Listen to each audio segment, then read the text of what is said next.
Okay.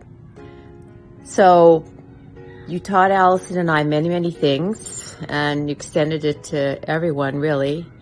But one of I think the basic overriding concepts was that we were part of a large family and a large tradition, and that we needed to protect and uphold that family and respect it. And you never shamed the family because there were expectations of you and how you acted and how you treated other people. You always were a respecter of others, and you really respect for your good work, and you always tried to do your best. You always had to pull your own weight. Everyone needed to chip in. No, you didn't need to be asked. You figured out what needed to be done, and you went and did it. And you tried to do it fairly and justly without actually somebody telling you what that was. You could figure that out on your own because you had learned it at home.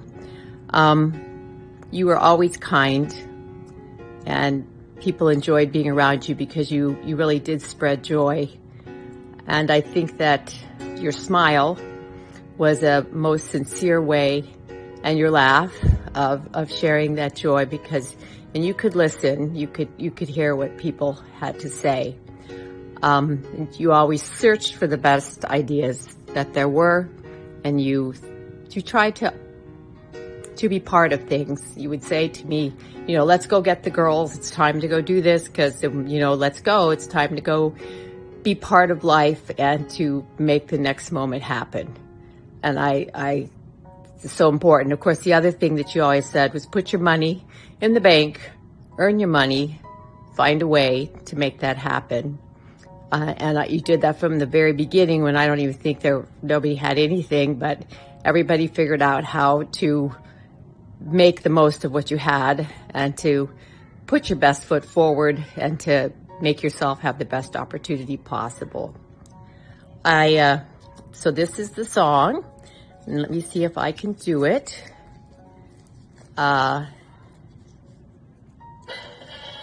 When the girls and I would come visit you, anchors aweigh, my boys, anchors aweigh. Farewell to college joys, we sail at break of day. Through our last night on shore, drink to the foam. Until we meet once more, we wish you a happy voyage home.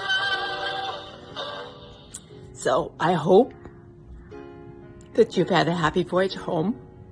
I know you have. And thank you for the very good voyage that we have had. And we'll wait to see you soon when we have our voyage to all be together. Love you. Thanks for the memories. I racked my brain on what I wanted to share with everyone about Dad, and I finally have landed on something. Before the internet and do-it-yourself YouTube videos, there was Dad, and for some reason he had an amazing capacity for knowledge, and I'm not sure why that was, if that was from him having to be independent from such an early age without a strong father or older brother, working from 10 on, or going to Purdue, or being in the Seabees or Hughes or whatever. But in his prime, he was unbelievable as far as just seeming to have this vast knowledge of everything, from finances to how to fix something, how to create something, how to build something. And he was very generous in sharing that information with all of us. And so a couple stories I wanted to tell about that was when I was in graduate school and just struggling terribly with I don't remember differential equations or thermodynamics, something of an engineering course, and just having a terrible time.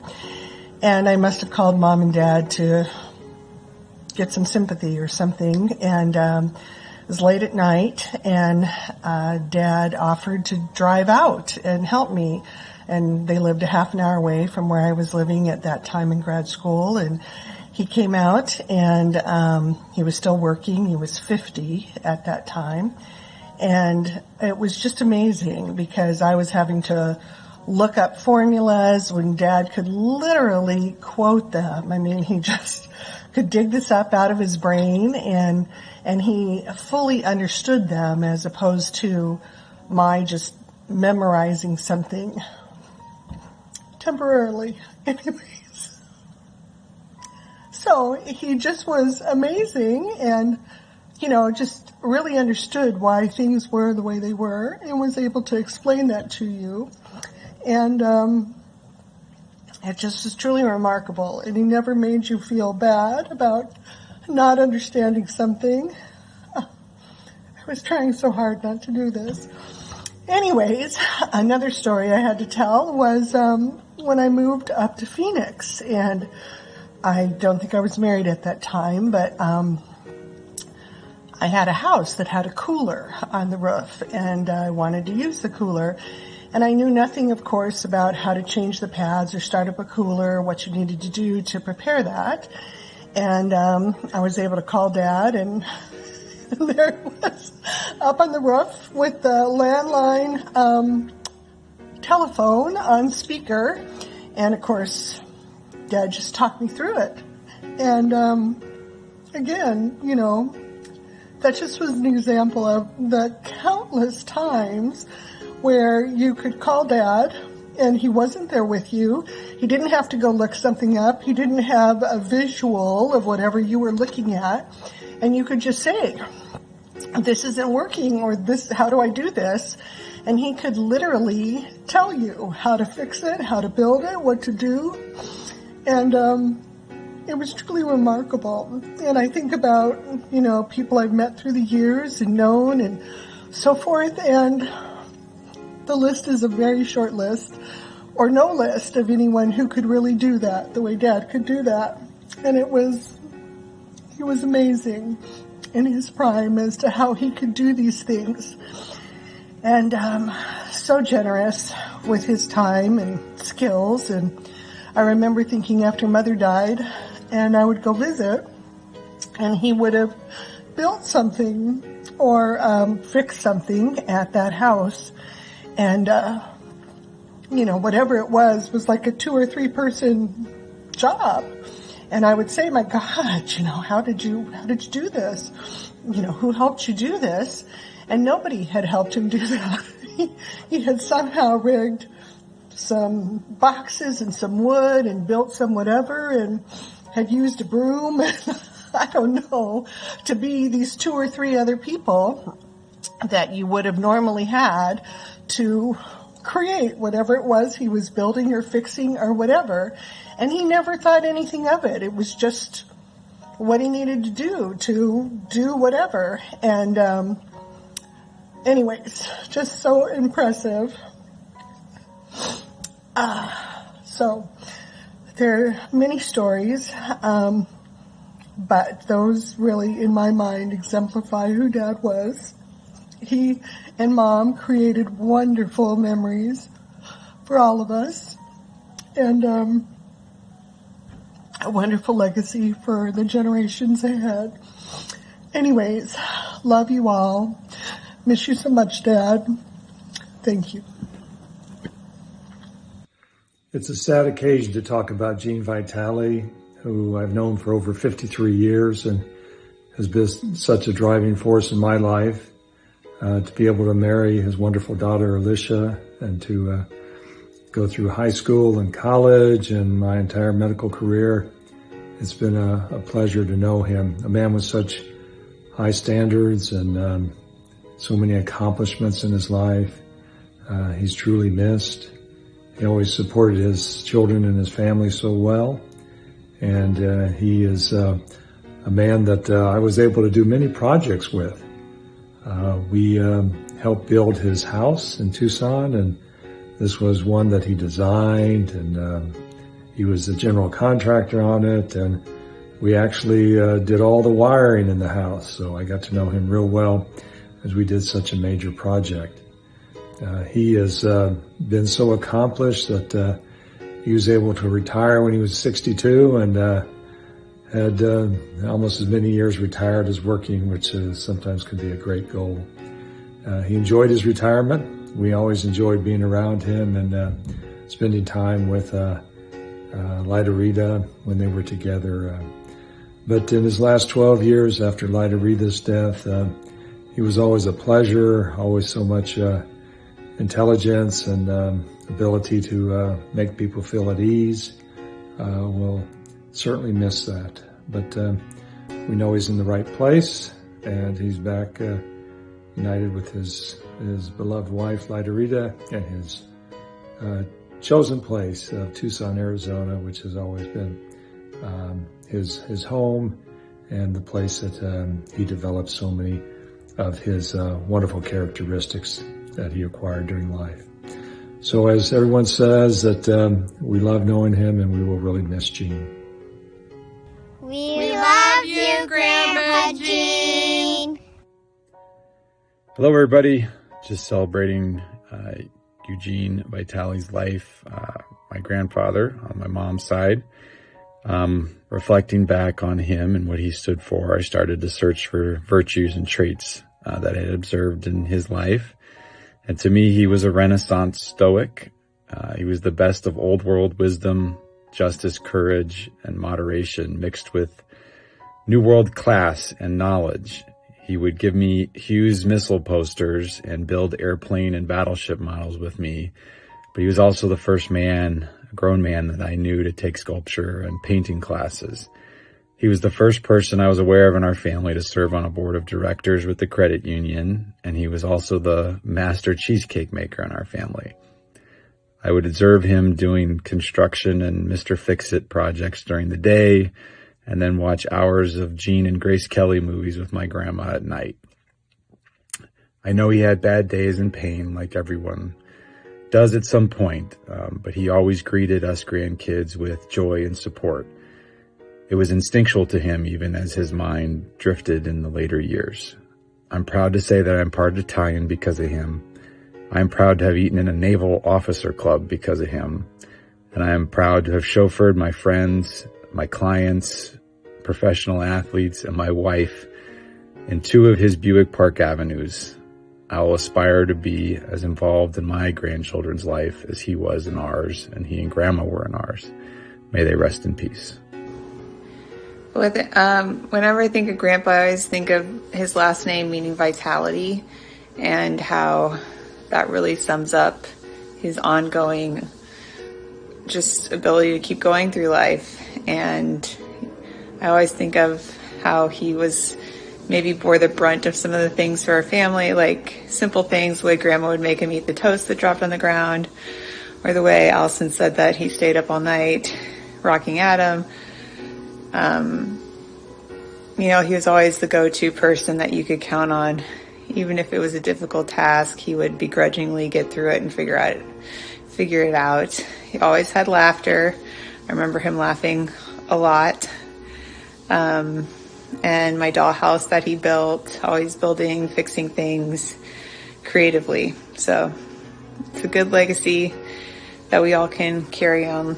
And I love him, miss him very much, and love you all. I think how lucky I am to have had such great grandparents.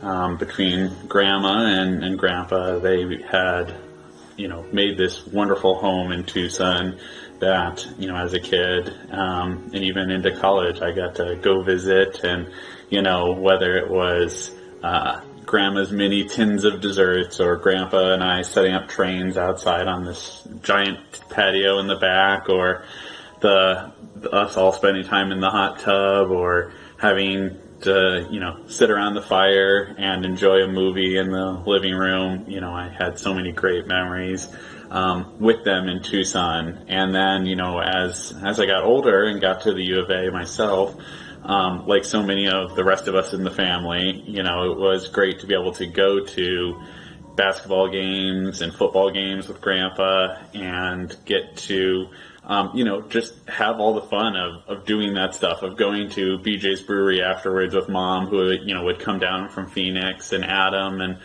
all of us just getting to have a good time, enjoying each other's company. And I think that is what made Grandma and Grandpa so special, was that, they were the best grandparents anyone could hope for. And, we got to spend so much time together. I know not everyone is as close as we are with our grandparents, and I think I'm very lucky for that. From the trips to San Diego and Disneyland, to time in Tulsa, and then of course all the time together in Tucson.